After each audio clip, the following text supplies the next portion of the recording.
the ways of reaching consumers are so different now that a gigantic, expensive show in Las Vegas is not a good use of anyone's time or money. But I would argue that there's like at least a show a month the publishers should be at, because you're going to have tens of thousands of people come through the door who don't even know that you publish comics. Yeah. Why not reach out to them? Why not try and have something there for them that speaks to them that could then turn them onto comics as a medium? Because no one else at the show is going to do it for you. Nope. Like, if you don't have publisher support there, what you're going to get is people buying prints and dice and cosplay and action figures and Lego minifigs and stickers, and they're not going to buy comic books because there's no one saying comic books are a thing that you should be into right now.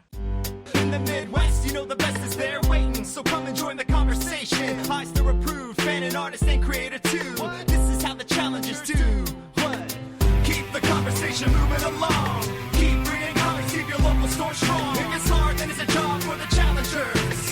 Comics and conversation, y'all. From Challengers Comics and Conversation in Chicago, this is Contest of Challengers, a comics industry business podcast with Patrick Brower and W. Dal Bush. Sometimes I just wonder if my profanity, when directed at a specific person, could sometimes be too gender specific when I don't mean it gender specific. Sure. You mean all your insults to be gender neutral. Exactly. Yeah. But I feel like some words, like, this is not profanity, but guys, I think guys now can mean any gender or non-gender. It just means a group of people. More than one person is guys. I would think so, but I usually tend to try and steer myself towards folks.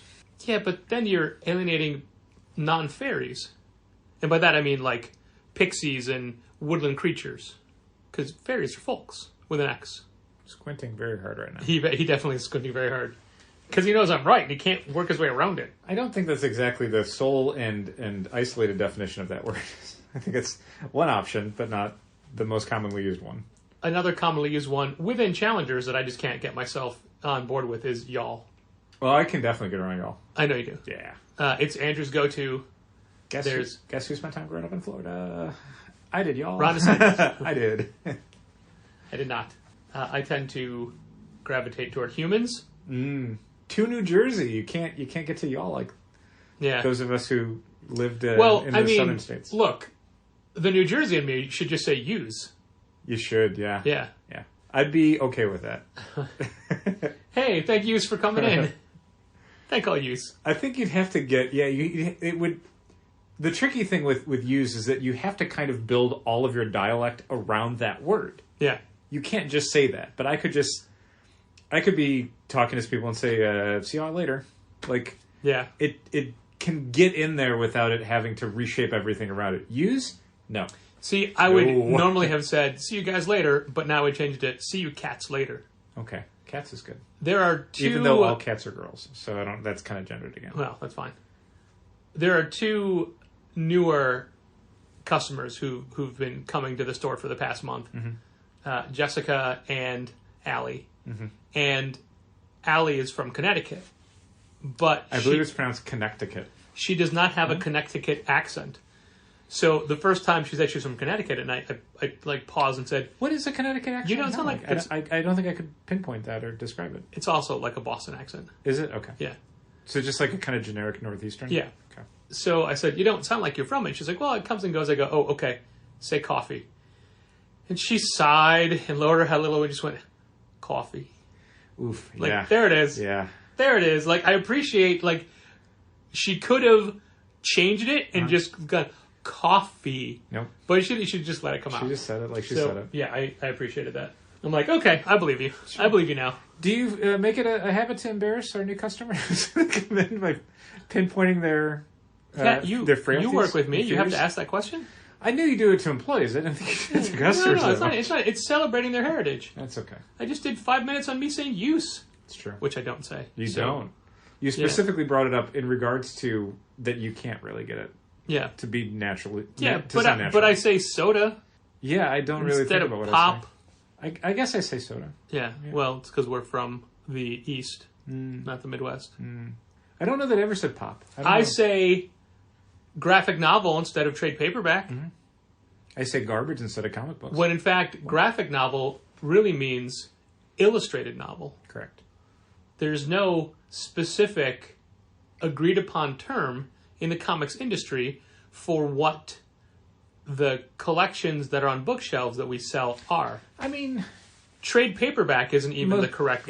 It's the most commonly used. Yeah. And honestly, the one that's used most often within publisher designations. Sure. But not exclusively. We've changed in our emails, we've changed graphic novels to books, all ages to sidekicks. Correct. So we can break out manga and all ages stuff as well. So it's books, manga, all ages.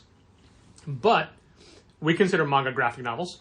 We consider Very much so. half the stuff, more than half the stuff from sidekicks as graphic novels. Correct. But, you know, traditionally, when we say graphic novel, we would mean an original story that's not been reprinted, and a trade paperback would be a collection of previously printed material. Yeah, like... But not comic strips. Danger and Other Unknown Risks is a graphic novel. Squirrel Girl compilations are trade paperbacks. But what if it's an omnibus or Trade paperback. a Squirrel Girl hardcover? Trade paperback. What about No. Squirrel Girl versus the Marvel Universe, whatever it was called? I honestly don't. I only use trade paperback when I'm talking about something that's a softcover book. Yeah. A hardcover is a hardcover.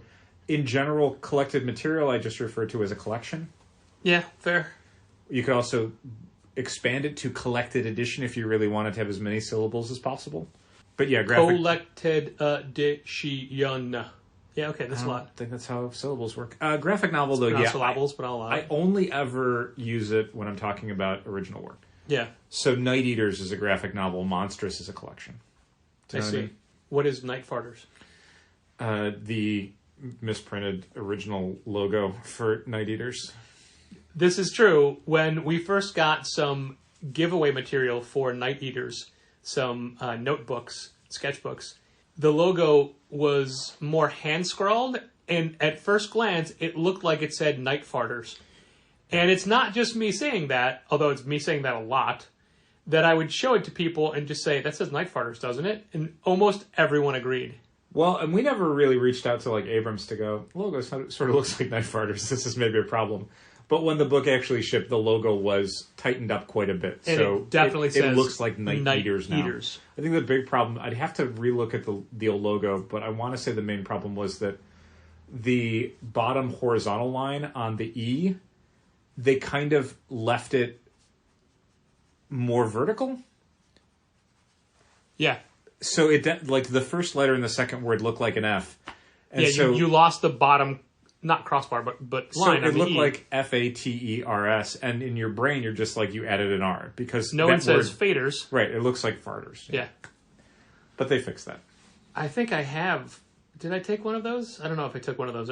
I think we still have one of the backrooms. Yeah, but I would want to use it today for the image. Oh, okay. I for think we the still have podcast. one in the backroom if you can wait until tomorrow. to take a Can't. I picture. got to get it all done tonight. Okay. Who knows what the next couple of days brings? Dal, look, for the last 3 months, I've kind of been on the shelf. And now that I'm not, I'm trying to make up for lost time. Yeah, your 2023 started this past week. Yes, it did. It literally started... In all senses, it yeah. started on like Sunday. Sunday afternoon. Yeah. Yeah. And you celebrated by going to C2E2, which was nice. Yeah, we'll get to C2E2. I just wanted to mention it. Yeah, sure. Was that celebrating or punishment? So, you may have been able to tell there have been some episodes of the past couple of months where I did not seem like I was entirely present. And you might have just chalked that up to the comics industry or me.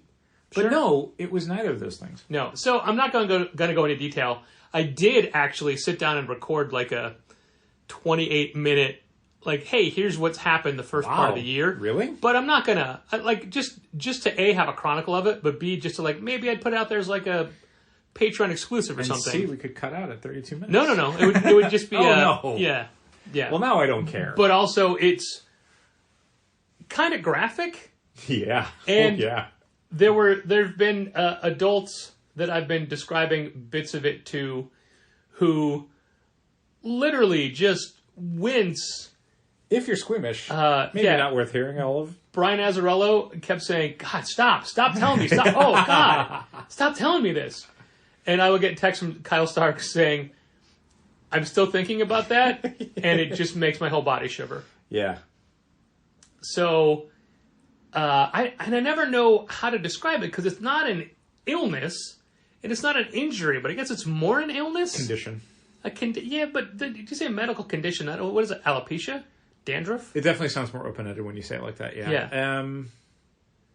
I didn't do anything. I didn't fall off and hit anything or break anything, and I don't have cancer. Yeah, your body rebelled in a way that cost you 3 months, but everything's fine now. And also $70,000 in hospital bills. Oh yeah, that goes without saying. Yeah, literally. And that's not what I have to pay, but I still have to pay. I'm at $14,000, which is what I have to pay. So basically, I have another car payment for a while. I have to set aside X amount of money from every paycheck, and it's depressing as hell. Yeah. So, even at our anniversary party, which was just this past Friday, Yes. I was miserable. And the later it went, I was so miserable. Yes. But, and you know, there's specific, I was in the hospital 3 separate times for this. Beginning, middle, and end. Yeah. Yeah. Yeah. Interesting. I did a certain number of things myself that most people cringe at the idea of having done at all, including one Del Bush. True. But it was like, okay, I know on this date, this is when it's going to stop. Right. And literally last Sunday morning, I did the final step, and I wasn't planning to go to C2E2 at all, but you saw that, right? The shadow walk right by. I did, yeah. Yeah, I'm sure it's just from the street, but I'm sure. We need to. Our windows in the podcastatorium have, depending on the time of day, it's misleading as to the way the shadows come in. Anyway, it feels like what Dal said, that this is my New Year's finally started, because this started on December 30th. Yep. So it is not a new lease on life. Like, I'm not back to where I was before this happened. Your life has been returned to you. But I've been given a chance again. And it's funny because there was some, I don't know how to quite describe it, but some issues I was working through in my head that kind of went away, and I thought I had made some good progress. Right. But now that the physicality aspect is different, it's like, oh no, they were still there. They were just buried by the pain. The immediacy of your physical condition masked your psychological condition. And that's a little disappointing, because I'm like, oh my God, when this is all done, it's going to be like, yeah, let's dive in. My emotions. It's like, oh no. Emotions. I'm still a mentally broken person. But in a way better mood. Yay. And I can do stuff again. So, that's why maybe this episode is a little more lively. Maybe. Who knows? Also, we saw Dungeons and Dragons, which was a fun movie. Which is a really fun movie. It was a fun movie. You know, it's weird to me to hear all of those different Dungeons and Dragons terms in the right context. So, not to spend too much time talking about a Dungeons and Dragons movie, although we do sell Dungeons and Dragons comic books and role-playing games, so it's sort of on topic. The thing I like best about the movie, as someone who is not a fantasy guy and never actually played literal Dungeons and Dragons, even though I played other role-playing games, is how the movie kind of gets at the really fun aspects of playing role-playing games, which is dumb bullshit with your friends that somehow develops into, like, an actual coherent story with possible heroics. Yeah, like, sure, that's a good way to do it. Describe it. It really is. It's so much of the movie is this weird mix of, like, fantasy world building and dumb hangout humor. Like, just goofing on your friends, and, like, even the characters feel like 4 or 5 different ways to approach a role-playing game. Like, how deeply do you get into a character? How much do you focus on, like, their goals versus just existing in a world and, like, having fun? Like, all of that stuff is communicated through the movie in a really interesting and legible way. Now, as a child, I never played Dungeons and Dragons. I played Advanced Dungeons and Dragons, which was like Volume 2. Sure. And this was when I was in, like, junior high. And I used to have to take the bus up to the Yorktown Mall because, was it Carson Perry Scott actually sold modules. Okay, sure. And my group of AD&D friends, that sounds like a weird way to say it, my attention deficit disorder friends who played Dungeons & Dragons, we would all take turns. Let's start an ADD chant. We'd all take turns being the Dungeon Master, and when it was your turn to be Dungeon Master, you had to have a new campaign. Sure. Right? Right. So I would... Was it Sears? No, Sears was Oak Brook. I'm pretty sure it was Carson's. Yeah, weird. Carson Perry Scott had like a rack of modules. Okay. So I played back then, but not for a long time, and I mean not for a very long period in my life, and Sure. not since then. Yeah. And now we're on D&D 5. 5th edition, Fifth 6th edition, or D&D Next, or whatever they're calling it, is due out at some point in the D&D future. Next, that's a bad name. I think it's because, and I'm going to caution people that I may not know what I'm talking about here, and have mostly gleaned it through statements that have been provided through distributors that I don't pay a lot of attention to. I think the intent going forward is to not do so much of the, like, we've revamped the rules and here's a brand new edition, because they gained so many new fans During the and pandemic. so many new customers over the last edition that they don't want to say, like, now all of your modules and materials are obsolete. Here's the new rules that you need to buy. So I think there's more of a, like, let's try and find a way to make everything backwards compatible, and how do we create a new jumping on point and hopefully new books to sell without making there be a clean division between, like, the past and the future. But as somebody who is completely separate from that world now, seeing them talk about Waterdeep or Mordenka's Tome... I got all, like, the proper nouns and stuff. And, Yeah. like, I've read Knights of the Dinner Table for enough decades to recognize a Displacer Beast when I see it in a movie. And it's Sure, like, okay. but how come we didn't see a Beholder? They mentioned one. I guess they're saving that for the sequel, maybe. Okay. I don't think they wanted to go overboard with, like... And it's... In a lot of ways, it's still a very, like, mid-budget movie. Yeah. So there wasn't a sense of, like, well, we have to get all the monster manual on the screen. It's like 4 or 5 of the really good ones is kind of enough. Because it's... To put it in, like, D&D adventure and campaign terms, you don't need to have every monster in there. Right. A few Sure. is plenty. It's enough of a challenge. Two of the things that I really enjoyed in the marketing of this movie, or the making of this movie, Yes. was A, the Freaks and Geeks tip-in. Because John Francis Daley from Freaks and Geeks wrote this and directed this. Yes. Co-wrote it and co-directed it. Yeah, he and his writing and directing partner, I think, had done Game Night as well. Yeah. Which I remember being brought up in a few places as, like, this is also like a Game Night, Yeah. but just like the fantasy Sure. version of it. And, of course, the first Tom Holland Spider-Man movie. Yeah, Homecoming, one of my favorite Spider-Man movies. Yeah. And they did They just wrote that one. They didn't direct that one. They did a really great, a really fun nod to those characters. Martin Starr, Sam Levine, John Francis Daley were playing Dungeons and Dragons. Almost the same most likely the same campaign they were playing back on the TV show whenever Freaks and Geeks was out. Yeah, I think that's part of the joke. The set was the same. It was like the same cans were still there, and they joked that they've been playing the same game for however many years it's been. 19 years or something. And they like, our parents going to get worried. Are they still alive? Like, so that was a fun little, like, 2-minute link in to this. And then if you were a fan of the Dungeons and Dragons Saturday morning cartoon, there's a couple of nods to that in this movie. Which, I mean, even though that wasn't a thing I was a huge proponent of, I didn't watch it as a kid, but I knew it existed. Sure. It still made me happy that it was in it. Yeah, it's a cute little nod. Yeah. It doesn't... It's not the sort of movie where they're constantly, like, looking for nostalgia plays or laugh lines or whatever. They just let it be there. Like, if you recognize it and you get the gag, great. They don't stop the movie so an actor from the original Shazam TV show can say something and you can go, they that's don't the have guy from the Shazam show. Johnny Most voicing somebody. Right.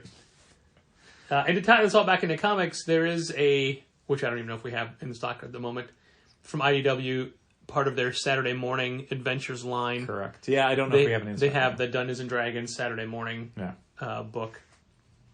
But we also have Dungeons and Dragons, the role-playing game. Plenty of other stuff. And you can get it on our website, challengerscomics.com. All right, so enough about Dungeons and Dragons. We are well into, and by well into, I mean a week, into our 16th year. When we last recorded, we talked about having finished 15, but now we're starting 16. Correct. We did have our anniversary party last Friday night. It was very well attended. Yeah, thanks to everybody who showed up. Even though there was weird rainstorms and tornado warnings. Right. And one of the most annoying parts was, you know how if you have an iPhone, you get that alert when there's bad weather? Yeah, there's an emergency warning. Well, the music for the party was streaming off of my phone, so when that alert came through the phones, that got streamed through the store as well. But the funniest part is that Everybody's phone went off. Yeah. So like you would hear it, and then you'd also feel it in your pocket, and you watch everyone's everyone like, grab what? their phone. Yeah. So we didn't get as many C2E2 creators as we were hoping for, but we know we're not very close to McCormick Place, and we know that they all worked a 10-hour show or whatever it was, Right. and then had to like break down and then go get dinner and then come out. And this isn't meant to just be like name dropping who was there, but we did have Kyle Starks, Liana Kangas, Charles Soule, Ryan Brown, Jill Thompson, Fabio Moon. Anybody I'm missing? Probably. Yeah. Sorry if I missed you. Sorry, a person that we might have overlooked. Also, local creators. Did you say Liana? I did. Okay. I mentioned them number 2. Charles Soule and Ryan Brown and Fabio Moon, Jill Thompson, and I didn't Kyle say Scotty Young. No. I didn't say Dan Johnson. No. It was funny that the number of people that when I saw on Sunday at C2E2 were like, "I'm so sorry I couldn't come to your party." I'm like, "I get it. It's all right." Yeah.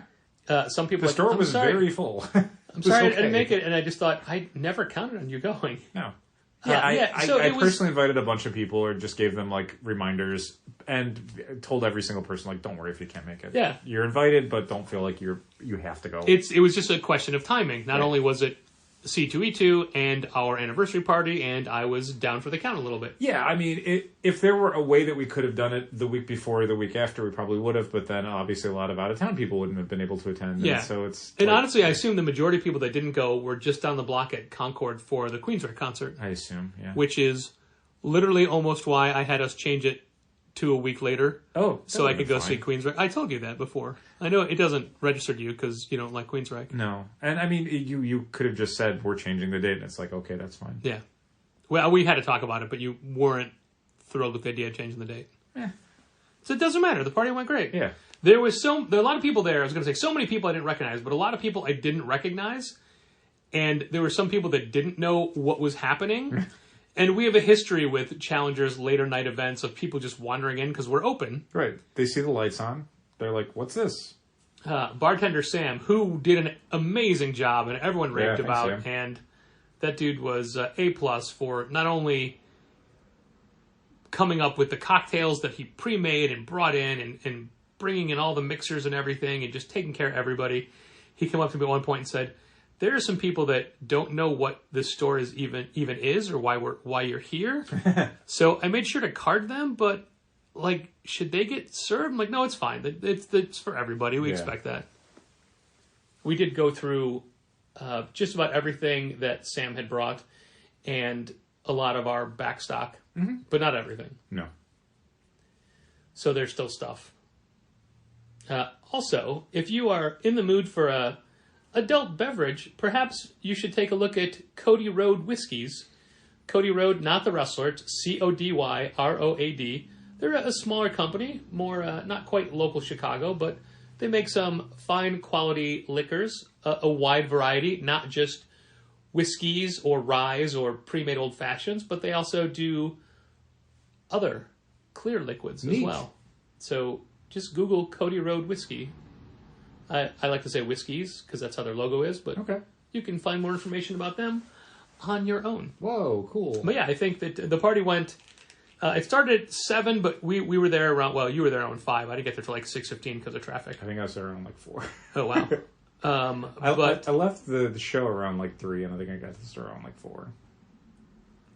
It's so funny to me that you're like, I'm going to go 2 days this year. And then at 2:30, you're like, I'm out of here. I mean, some of it was... Hold on, we'll get to the show. I mean, it wasn't going to be a long thing. I was just going to say, like, originally the first day was going to be a bunch of us going together, and the second day was going to be me by myself. But then when the first day was me by myself, it's like, well, I did 2 days worth of stuff by myself. I can just not go the second day. Fair. So in my head, the party, like, initially it was like 7 to 10, but we knew a lot of C2E2 people there wouldn't get there until like 9:30, 10 at that. So I'm like, all right, in my head it was 11. Well, we got out of there at 12:30, and I was so miserable. And at 12, we were very much like, all right, let's start. Like, there's still people in the store. Yeah. Let's start folding up tables. Yeah. Let's start taking out trash. And that's usually the cue to everyone else of like, party's over. Again, thanks to Sam for helping tear down and Sam. put everything away. Thanks to Kevin Kowalski, who stayed the whole time to help us tear things down. And other people, thanks to George and Parker for being there in their Santa Claus-given Challengers jerseys, which not only do they each have one, but I have one as well. But I didn't wear mine. I wore different stuff. Store clothes. That's true. Yeah. Well, the Challengers jerseys are technically store clothes. They would be. That's true. Yeah. It was definitely a party. Yeah. We hadn't done one in a while. No. And we used to do them a lot. Yep. And they used to go long and get out of hand.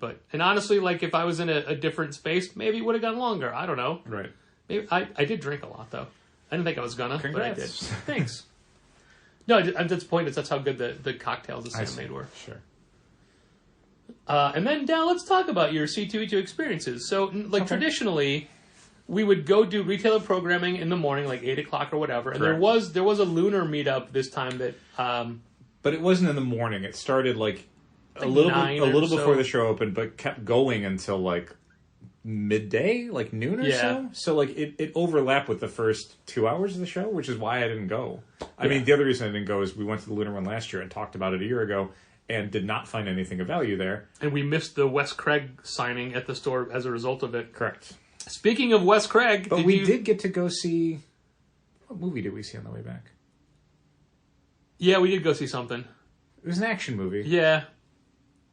I don't remember.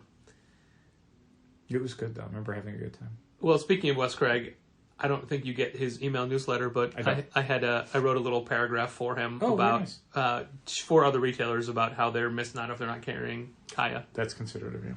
I thought it came out really well. I was happy to do it because we love Kaya and we pitch it all the time, and sold a couple of the trades just this Wednesday and was able to say, hey, you need issue 6 as well. It's in our spotlight section. We just ordered a bunch more. Which we're now out of. So, you get there, what time? So I got there about 9:30. Okay. The will call check-in process was super easy to get my pass. I went right upstairs. I got in the corral. I had a pro badge, so I don't know if I could have just walked in, but I wasn't in any huge hurry, so it was just I'll just queue up with everybody else. Yeah. I listened. And also, I'm not entirely sure if it's pro badge that gets you in or exhibitor gets you in. That's the thing. So I didn't want to test it. Yeah. So it's just I'll just get in line. It's fine. I listened to the new Pornographers album, which is not good. Oh. It's like a concept album. If the concept was let's not write hits. How many different vocalists do they have for this one? 2. Not 3? I don't believe they have 3. Okay. Dan Behar has not participated in the last 2 albums, I think. Okay. 2 or 3. Is he doing any Destroyer stuff at the time? He's doing plenty of Destroyer stuff, which is why he's not participating. Gotcha. Yeah, Continuous a Guest is not a good album. There's one good track, and everything else is very mediocre at best. So that finished, and then I walked into the show. I did things a little differently than we normally do. Traditionally, the last few years, Challengers hits Artist Alley kind of first. Yeah. Because that we can say hi to the people we need to say hi to and go through it quicker because not everyone's there yet. Yeah. I decided to save that for last. So I did all of the exhibitor booths. I would normally say the publisher section, but there are no publishers. There was First, Second, and Mad Cave or Scout. That was it. Ahoy was in a table in Artist Alley. And that was about it. Yeah. It's the big thing I want them to do better with C2E2. Sorry, Excalibur, for using pronouns. The thing I want Repop to do better. C2E2. I mean, Repop is a company, and C2E2 is a show with its own management. I mean, what you want Repop to do better with C2E2 is... I was just trying to get rid of pronouns for you on that one. C2E2 is a proper noun. What's that? C2E2 isn't a pronoun. Right, but you had said what I want them to do better. Sure. That's why I... What I want C2E2 to do better with the next show is to have more publisher support. It's the biggest thing I notice as a change from the show over the last 13, 14 years they've been doing the show. It's a show that used to have Marvel and DC and Image and Dark Horse and Boom and Oni and Zenoscope and Valiant and et cetera, et cetera, et cetera. And then each year there's a few less and a few less. And then you get to this year where there basically is no publisher support, really. even for a second, is just a little table of a few authors and a few stacks of books. It's not, I'm glad they had some support, but it's weird to have the biggest Chicago show have no publisher support. And I don't know what that means for publishers going forward in a post-COVID mindset. I don't know if they exhibit anywhere. I don't know if there is such a thing as an image booth at any show ever again. Yeah. So that might be an unsolvable problem for C2E2. But with there not even being like a little table of someone having, authors signing there or something. Marvel quit sending, a big booth of whatever 6-7 years ago. And it was just a stage and some chairs and stuff, but at least it was a stage and some chairs and stuff. I can confirm that C.B. Cebulski was at the show. Okay. I don't know that he was on the show floor. It might have just been meetings off-site, or maybe he was just touring his favorite restaurants or something. It just sucks because I understand in like video game terms why something like E3 doesn't happen anymore, because the ways of reaching consumers are so different now that a gigantic, expensive show in Las Vegas is not a good use of anyone's time or money. But I would argue that there's like at least a show a month the publishers should be at, because you're going to have tens of thousands of people come through the door who don't even know that you publish comics. Yeah. Why not reach out to them? Why not try and have something there for them that speaks to them that could then turn them onto comics as a medium? Because no one else at the show is going to do it for you. Nope. Like, if you don't have publisher support there, what you're going to get is people buying prints and dice and cosplay and action figures and Lego minifigs and stickers, and they're not going to buy comic books because there's no one saying comic books are a thing that you should be into right now. You're just ceding the ground of a comic convention to a pop culture vibe. And that's fine as far as people's entertainment, but I sell comics for a living, and I would like to see comic shows supporting that and giving me some assistance with that. So yeah, that's the big bummer for me, is not seeing those publishers there to at least be an outreach to the tens of thousands of people that walk through the gates for 3 days. It's very much more of instead of C2E2 to CE2, Chicago Entertainment Expo. It's a lot of entertainment, not a lot of comic books. You were talking about how it seemed that one of the biggest attractions was the Boy Meets World reunion. Sure, that was the thing that got people super excited. Which is, I never watched that show, so it's not part of my nostalgia, but people were legit excited about it. And I'm sure there are plenty of people excited to get a photo with Chris Evans, Namor. I don't know who else was there. Shang-Chi's sister, I think, was there. Okay. But even that stuff is that's just media stuff. That's not comic books. Yeah. Care about any of that. The comic guests, it was a tough year for C2E2 because they had Orlando MegaCon going on the exact same weekend. And they just had a show in LA. Yeah. Was it WonderCon the previous weekend? Yeah, and then the week before, I think. The previous weekend. And then C2E2 2022 was 7 months earlier. So there was doing it in 2023 in March is, I get why they did it, because they want to retain that spot on the calendar again after a few years of moving around. But it just meant that they got kind of killed scheduling wise. So the folks that were there, you did not necessarily get as big a roster of mainstream and top tier talent as you might have, a year ago, or you might next year. Yeah. I wonder at what point they start reaching out to people. Like, now that we know that the dates are the end of April next year, literally still like 13 months away.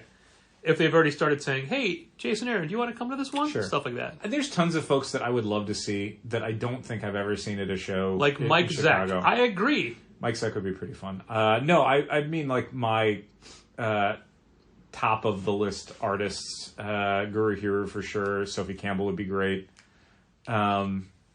Just folks like that I don't think anybody I've who's worked on the show. Jeff book, apparently. Yeah, Kelly Thompson would be great. But yeah, there were good artists in Artist Alley, and it sounded like everyone did really well. But for me, the folks I was looking for, there was no one new for me to really say hi to. Everybody else was folks that had been to the show before, people that we already know. So yeah, there wasn't anyone on the level of like a Tula Lotte where it's like, oh my god, I can't believe you got so-and-so to come. I'm going to make a point to go there. Like, not really. It's a new month, and it's now time to thank our Patreon supporters, including our annual patrons, Becca Hilburn and Joseph Coco, Brent Helt, Dal's mom Diane Bush, Philip Sablik from Boom Studios, Jose Villagomez, Josh Crowley of Westfield Comics, our bestest wrestling watching pal, Michael Lee, Michael Romanenko, Mike Loveday, our patrons who have created their own tier, Andrew, Drew Troit Comics, Aaliyah, Bridget K. Neville, Chris Burton, Claudine Neville, our other generous patrons from the Say My Name pledge level, Arun Singh, Ben-Hur Benedict Calaguas, Brad Brooks from Dumb Shit Done Well, Managed Comics Own, Brian Garside, Christopher Haith, President of the Brian Garside Fan Club, Django Boren, Drew Triner and Ashley Edwards, Challengers Reservist, Fallon Mackerline, my brother George Brower, Heidi D., Holly Aitchison, Jacob Sorelli of Kamikaze, Josh Trigg, Mark Hammond of Aw Yeah Comics, Margie, Keith, Logan, and Malcolm Springham, Matt Armstrong, Mitchell Davies of All-Star Comics in Melbourne, Australia, Morgan Dynamite Perry, Nick Baldwin, my longtime pal Robert Burns, Ron Payne, Ryan Hecht, Sean Bowers, Tad Eggleston and Johnny Williams, Thomas Nagovin of Century Guild, Walt Grogan. And if you want to hear your name thanked on this very podcast once a month, head over to patreon.com/challengers and pledge at the $5 Say My Name level. And a big thank you to all our other patrons at the various other pledge levels. Well, I didn't think I was going at all. Correct. And literally on my way home from my usual Sunday family duties, I realized McCormick is virtually on my way home. Mm-hmm. Why don't you swing by? I mean, you paid for a ticket already. I paid for a ticket that was still at will call. Uh-huh. And I'm like, you know what? I've heard that parking was a nightmare. Like, literally, our friend Chris drove to the show on Saturday, but as soon as you get off the highway, like, all of the, lot A is closed, you got to go to lot B, which is, a hall. Yeah. He's like, nope, and just went home. Yeah, so we had a customer in who did basically, like, they tried to go to the show at, like, noon on Saturday, and they were in, like, the farthest lot. Because you have to get there before it opens to get a good parking space. So I literally was getting there between 2:30 and 3 on Sunday. I'm like, I know people have left parking lot A. Well, when you get off the highway, when you get off I-55 onto MLK, the turn lane to the parking garage is all shut down. You can't even turn. No. But you can go around the building and come in the other way. Aha! So I did that, and I still had to go up. I couldn't get on level 4, which is the level that the actual C2E2 entrance is on. Mm-hmm. I was a level below. Fine. Sure. Oh no, I walked up a flight of stairs. Oh no. But I got into the show at 3, and I did a total dick move, which I never do. First, I ran and got my badge, and I went to the the professional place to get it, because I didn't know if it's not general admission, because I had a pro badge. You go to the pro section. So I go up there, and they're like, oh, we already put all this stuff away. And I go, yeah, who would show up at 3 o'clock on the last day What weirdo to get in for 2 hours? Hasn't gotten their badge yet. But I got up, but also because I was coming from my dad's, and I wasn't prepared for this. I didn't have my bag. I didn't have... Do you have your lanyard? I didn't have my lanyard. Oh, no, it was in my bag.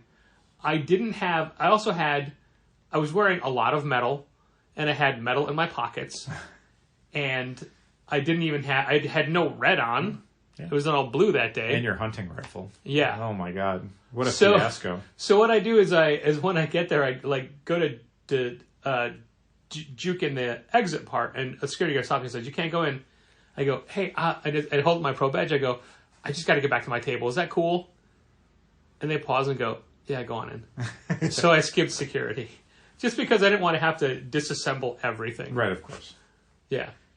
And I mean, you only had a couple hours, so that's like probably 10 minutes out of your way to go all the way Yeah. around and do all that stuff and then come all the way back in. So because I missed the main line, I didn't have a guidebook. I didn't know where anything or anybody was, right? Right. And then I remembered, I'm like, I want to meet Brody King because he's going to be at the Pro Wrestling Tees booth. Mm-hmm. So I'm like, I got to meet Brody King because he was scheduled for all 3 days of the show. Right. So I make a beeline to where they were last year. They weren't there. Mm-hmm. I basically had to find a program guide on the ground. Garbage. I'm like, oh. So I run over to Pro Wrestling Tees. They're torn down. Like they're just they were putting the last things in boxes. Brody Was one of the things Brody King? Brody King was long gone. Take him out of the box. No, they did have ACM Punk standee, but it's a different one than the one we have. Okay. So I'm like, well, I missed Brody King. So I went to Artist Alley, and again, I wasn't quite sure where anybody was, but I knew that Jenny Frizen was leaving at 3, and I wanted to go say hi. Sure. Jenny and Steve were still at their table, so I talked to them for a bit, and we stepped out into the aisle away from the table so nobody would come up and be like, oh, let me sign. Because it was their chance to walk around for the show. And Jenny had posted hours all weekend, like, hey, I'm going to be behind my table from, 11 to 4 or whatever it was. And it was 3 o'clock that day, so that's why I made a beeline there. But one of the benefits of getting there at 3 is that you run into a lot of customers or people you see at the store regularly. But I got to do the whole, hey, I literally just got here. I can't stop. I'm sorry. Right. It just kept going. Mm-hmm. And then I proceeded to only talk to the people that I always talk to by my choice. Obviously, Jenny and Steve Seeley were right next to Tim Seeley and Paula Seeley. So having had come off that podcast with Tim from a month or so ago for Local Man and just, his history in the industry, we started talking and it just launched right into like what's happened in the past month and how his career trajectory is changing and how he needed to draw Local Man to remind people, yeah, I draw as well as just write, like things like that. I'm like, man, every time he and I talk, it's literally podcast worthy. Nice. But there was like a lot of that, and I'm like, I got it. And like, he was trying to go shop around, so I ran over to see Ryan Brown, and right at his table was Kyle Starks talking to him. And so I talked to Ryan for a little bit, and Kyle was going in the other direction. But then there was also Kyle Higgins from the Massiveverse. Sure. And he of Chicago fame. So, and a lot of times I do this total dick move of just going behind the table to people I know. Oh, wow. Like, I do that a lot. Yikes. If there's an opening. Sure. Just so, like, so I can just be like, hey, just want to say hi and get out of the way. I don't want to wait in line to say hi when I'm not buying anything, and I want to take up someone else's time. Sure. I did that with Brian Azzarello and Stephanie Phillips, where I got to gross Brian out with my stories. Yeah. But I walked behind Kyle Higgins' table, and he's in the middle of talking to a wannabe voice actor. And because I was behind the table, I just started chiming in. And I told Kyle after the fact, I'm like, it's so great because just standing back here next to you gives me a level of authority. And, I'm used to being behind a counter. Sure. And so I was giving this kid advice on voice acting. No, it wasn't like that. But I was telling him where he could go on the show floor to see other people and things like that. Encouraging. Right.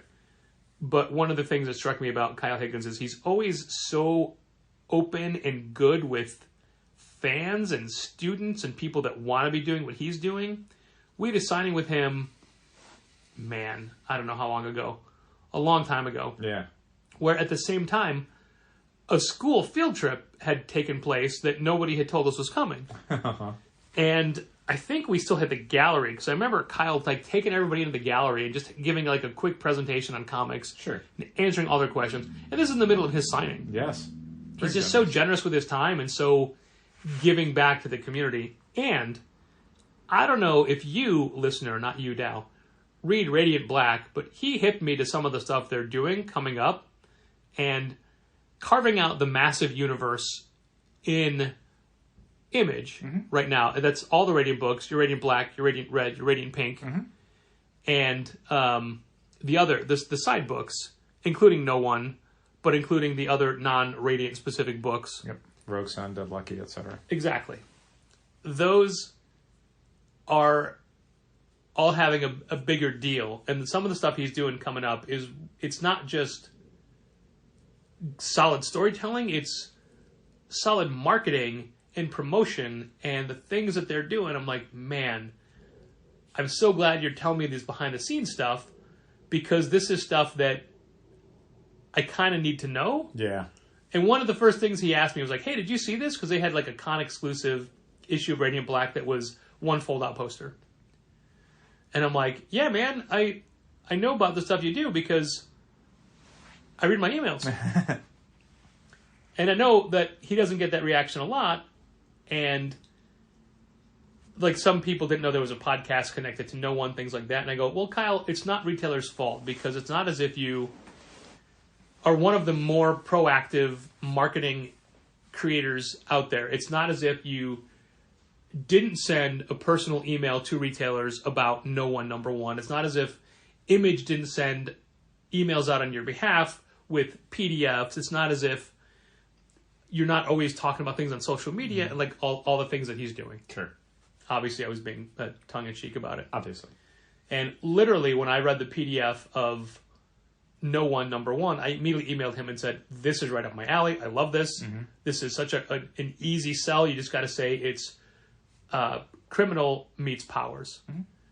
And he had a bunch of others. Like, yeah, you could say it's this meets this. Or this is like just easy taglines. And he's not afraid of people comparing his work to other things because he knows that's how it gets pitched. And he had just come from that other show and had a sit-down dinner with a much bigger and more vocal retailer to try to like sway them to stuff he was doing. And I felt like, going back to the Wes Craig thing, mm-hmm. I feel like lately I'm trying to talk with more creators about how to get their work noticed more, because that helps us as well. Yeah. You know, it's not just how do you get it noticed in Challengers, it's how do you get it noticed everywhere. Yeah. And it kind of makes me feel like I have a little bit more of an understanding of an industry that definitely don't understand. No. And then I went and talked to Liana, who was at our party, but I only talked to her for a few minutes. And Alex Packnadell was there. Talked to him for a while. We'll be doing some... He's going to let us look at some upcoming stuff and be like, oh, this is how we would pitch it to retailers kind of thing. Yeah. I don't know. I've been doing this a long time. You've been doing this a long time. Yes. Not just Challengers, but 15 years of Challengers. Yep. So I'm always willing to try to make everyone's life easier. Yeah. Also ours. That would be great. And then before you know it was time to go. Yeah. And because I had a pro badge, I got to stay on the floor while people were closing down. But I didn't. Oh, I talked to Dan Johnson for a while, mainly about wrestling. Yeah. Stuff like that. Talked to Jill and Fabio again. Thanked them for coming. Fabio, who signed our wall, standing on the counter to do so. Yes. And it's funny because our very good friend Gustavo Duarte, who has a new book coming out from DC called Silent Tales in about 2 weeks, which we are very stoked on because he wrote and drew all these wordless tales, and he's a master of conveying story without words. Correct. And we have a book of his called Monsters that exhibits a lot of the same things. Same things, yeah. And he had said, hey, my friends, I can't make it to the show, but I'm sending someone in my place. And I knew it. I'm like, oh, it's Fabio, because I'd been tipped off that Fabio was coming. Yes. But I immediately said, Fabio, we need to take a photo to send to Gustavo. Yeah. And Gustavo kept sending photos of drinks. He's like, cheers to you, my friends, a little bit later. And another one. Oh, wow. And another. So basically, my C2E2, and literally, I didn't buy anything. I'm like, I can't buy anything. I don't have a bag. And as I pulled up, I'm like, don't forget, you got tote bags in the back. Take a bag out of your car and just stuff it in your pocket. Mm-hmm. And I forgot to do that. Oh, my God. So, yes, my C2E2 is very brief, but it was still filled with very slow people ambling, getting in the way. And because I was short on time, I was hauling to get from point to point. Yeah. And I did a couple of laps quickly looking for things. But I didn't buy anything, and I was there for just a few hours. So, kind of think that's an ideal way to do it. Yeah, I was there actually on the show floor for like 4.5 hours, and that includes eating lunch. And that was... What did you have for lunch? I went to Midwest Melt. Okay, that's my usual. Who we went to the last couple of years. They do good sandwiches, man. I like it's very filling, and it's just, it's a sandwich, it's chips, it's a bottled soda. It's a pickle. I don't get the pickle. I know, that's why I usually get two because I get yours. But it's good. And the weird thing was, so I'm in line for Midwest Melt, and the woman who's ringing everybody out... Did you get the turkey or the 3 cheese? I got the turkey. I like the turkey a lot. had been asking people one question that she could not get an answer to. And she's like, who is that lady from the Suicide Squad movie? Harley Quinn. Where she's like all dirty and she has like a thing on her head. I'm like, Enchantress? Yeah, Enchantress! Okay. And she's like shouting to the woman who's like further back, it's Enchantress! Because everyone was saying Harley Quinn. She's like, Oh. no, it's not Harley Quinn. I mean, if I would have paused and let you finish, I would have gotten Enchantress, of course. But a lot of people like Cara Delevingne. Yeah, as soon as she would say Suicide Squad, people would say Harley Quinn.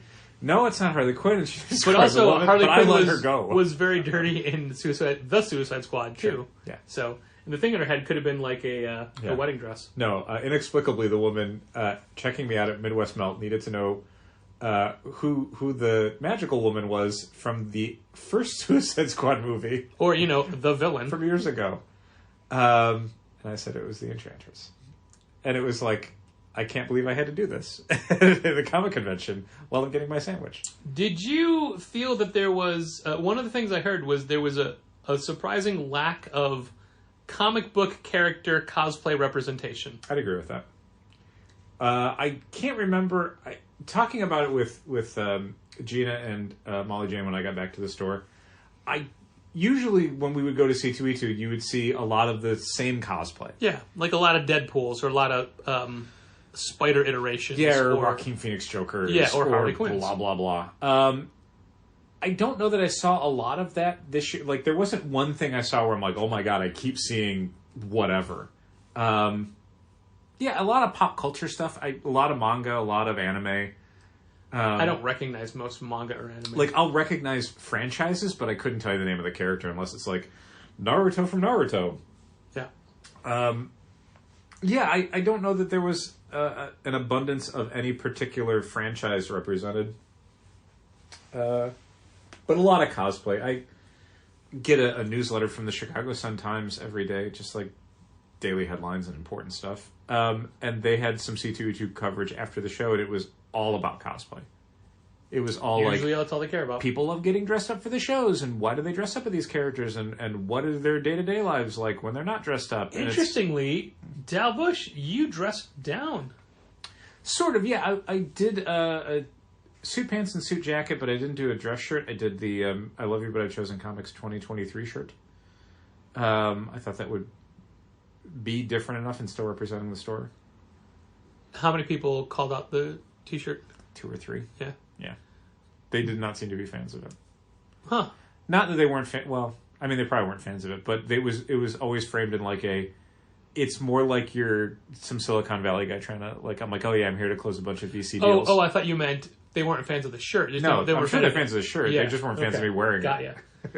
ya. Like I said, I had nothing red on. I was in blue jeans, blue shoes. I had I think a blue dress shirt, but I had a tank top on, but my tank tops are low cut, so I didn't have my shirt buttoned up all that way. So I was definitely showing off a lot of chest tattoo. Okay. And a denim jacket over it.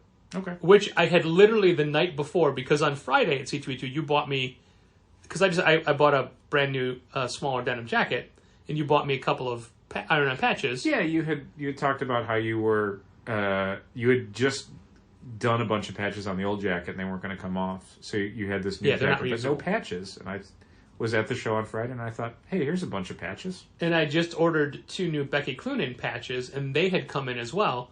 So I spent way too much time Saturday night ironing all the new patches on my jacket. So I got the 2 Becky Cloonan tarot card-esque gold and black shoulder patches, and then a Supernatural patch and a Captain America patch, thanks to Dow. So I got a lot of, I've never seen you outside of a suit before, which is the thing that you used to get whenever we'd go somewhere casual. And I'm like, yeah, I didn't know I was coming here. Yeah. I didn't mind it, though. I don't know that I would have worn a suit if I went Saturday by myself. I probably would have just worn like jeans or something. Oh, wow. And then everyone would think that you're cosplaying. So, honest to God, when I was briefly still thinking about going on Saturday, there was a part of me that was like, maybe I should just wear like a Stormtrooper helmet with it as well. Try and go incognito. Nice. The very first year I met Amber Benson, it was at a San Diego Comic-Con. I met her outside of a bar afterwards. But anyway, the next day, she was walking around in a Jango Fett helmet. Yeah. That's how you stay incognito. Yeah. I know there's a bunch of celebrities who have done that at shows where they just... It's casual dress, but they'll just wear like a mask or a helmet or something that they can just put on. The best one was Bryan Cranston wearing a Bryan Cranston mask. That's a pretty good one, too. Yeah. Well, we're going to talk a little bit about some comic book stuff, since this is, in fact, a comics industry business podcast. Briefly, Square, our credit card processor, one of our credit card processors, has announced that they are no longer returning our fee if there's a return. So if there's a return if with we it... process a refund for a transaction that was done through Square, the portion that we have to give to Square to process it, they do not give back to the consumer. They keep that. Yeah, from now on they're keeping it. Yeah. Rather than give like the part that we paid to them for running the transaction, they're still keeping. Yeah. And I thought, that's a dick move. It's not great. It definitely feels a little greedy, but I guess someone somewhere was like, yeah, but we don't have to give it back. Yeah. Like, we can just say we're not doing that. Since it's April, we've done paperwork for 3 months now. And January, we were up like $150 from the previous January. Mm-hmm. February, we were up about $200 from February 2022. March 2023, we were down over $8,000. $8,000 from March of 2022. That's a swift kick in the nuts. I kept telling people when they were asking, like, how's the store doing? And it's like, well, the market's correcting from COVID, so we're in a post-COVID period, and we're just trying to navigate that portion of the market changing. And those are some choppy waters. Boy, oh boy. Yeah. We had read a lot of data and a lot of reports from people who had done their 2022 numbers. And what a lot of the market was saying was that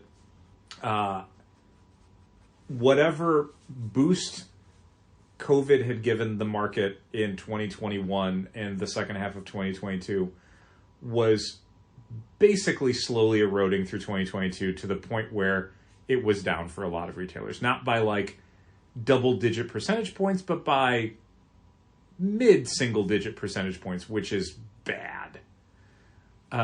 We didn't feel that in 2022, but I remember 2023 seems like a kind of question mark. When is this going to end? When is the other shoe going to drop? And then it never dropped, and I got used to it not dropping. It's dropping. Yeah. I definitely recall in the fall of 2021, I remember us being, not to keep name dropping, we were watching football at Ryan Brown's house.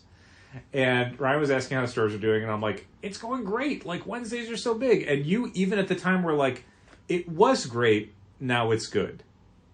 So even in October of 2021, there was still this sensation of like, we're already seeing things start to kind of not retain the heat that we had for the last 12 to 14 months. The disappointing thing is that there's so many really, really good comics out right now that just aren't getting the traction. Yeah, it's hard to pin exactly what it is because Challengers has always been kind of... We've come at the market at a weirder angle, and that means that a lot of the trends that are affecting a lot of the stores don't necessarily hit us in the same way or at the same time.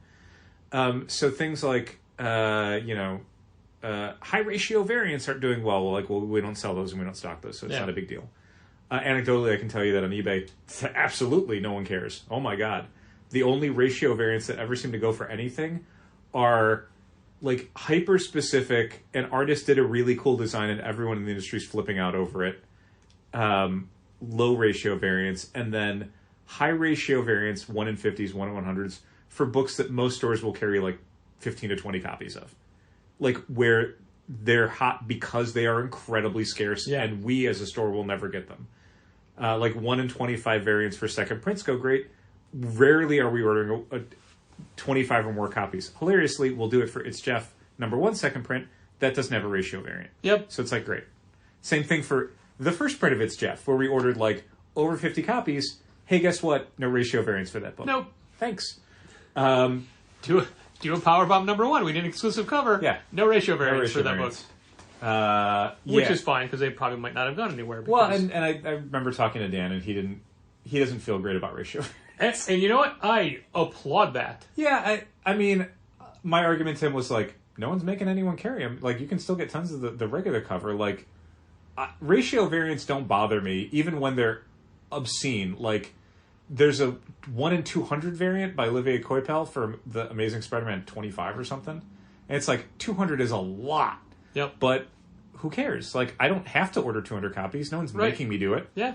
If you qualify for it and you get it, great. If you don't, who cares?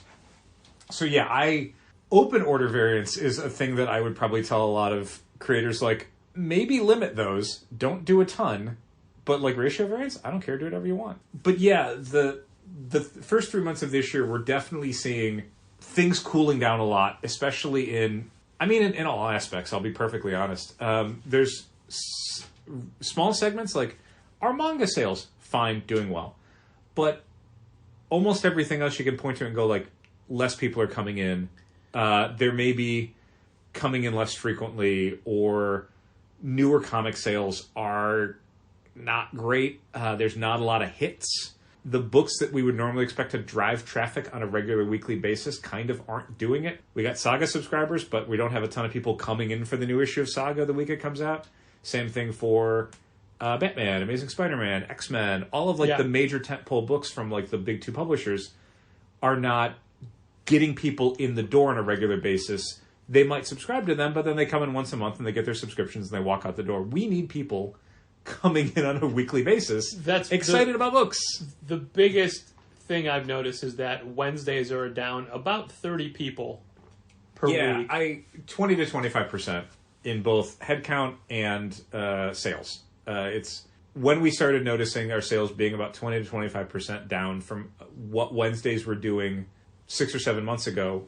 We did the math on the buyer count, and it's like down the exact same amount. So it's not like people are buying less. I think the people who are coming in are still buying as much. We're just not seeing the extra people who be coming in excited about stuff. They've maybe cycled out, and this is kind of another thing, it's a little bit harder to actually say for sure.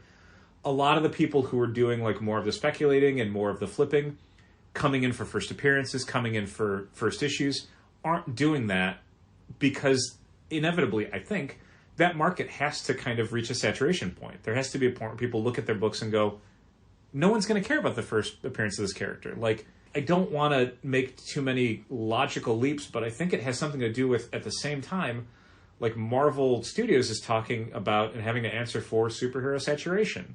Yeah. Where people are not as excited about the Disney Plus shows, the new MCU movies, because it's more routine, because they're coming out all the time, because there's this steady drumbeat of all this Marvel content. It makes it less special. It makes people less excited. They have less awareness of it.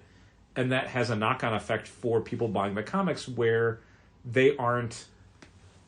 There's no one saying, like, oh, I got to get this first appearance because that character is going to be in Werewolf by Night or whatever. No one's excited about the Werewolf by Night show, so why would they be excited about the Werewolf by Night comic book? Fair. It was a good show, though. It was. I'm just using that as an example. I know. Because I remember at the time people getting super, like, some shit on a YouTube show was like, it's going to be the one from the Taboo comic book. Yeah. And so everyone jumped on that. And then it was like, no, it wasn't. It was just Jack Russell. A Hispanic actor was playing the Werewolf by Night. It didn't mean it was a Native American or a Hispanic character. It was just, they just got a guy. Yeah. It didn't mean anything. It wasn't an indication of a iteration of the character. But yeah, we're trying to figure it out is the big takeaway. I don't know. I hope this is not where the market stays. If it is, it's still largely better for us than like 2018 and 2019. But as we have complained about endlessly, our costs are way up. Way up. It costs way more to stock books and run the store in 2023 than it did in 2019. So while like, yay, sales are up, profit is not up. Profit is down. And there's so much product out, and I'm going to wrap this up with a book that's coming out next week in collected form, and that's Shock Shop from Dark Horse. Okay. It was a Cullen Bunn anthology, horror anthology, but it's like just 2 stories per issue. Okay. And it's basically like him doing a Tales from the Crypt thing. It's a comic shop employee who is the host and who leads you into the tales, and one of the tales is in the comic shop. And I read it and I thought, oh, this is a quality, entertaining horror book. I like it. Now it's in trade already, and it feels like it was just out. And a book like that, which is a solid book, you had to work hard to pitch it the first time. Now it's in trade, but this is it. This is all there was. And this is, and I'm not, this has got nothing to do with the quality of the book. It'll be a forgotten book. Oh, yeah. After it is out, it's dead. Yeah, it'll be face out in our New This Week section for 7 days, and then it'll be spine out in our horror section. And it probably will not get a lot of attention because a 4-issue graphic novel is very thin and very easy to miss. The problem with a lot of that stuff is it needs to be exceptional. Like, a comic can just be pretty good, and we can be like, hey, check this out. But a graphic novel needs to be exceptional, or we're going to recommend something else in the horror section. And that is what every new title has to face. Because every new title is short run, and every new title is competing with not only everything that's already out, but the next book those creators are doing, because those creators are doing more and more books. Yeah, or maybe to put it a different way, when a comic is coming out, it's got 4 issues of Shock Shop.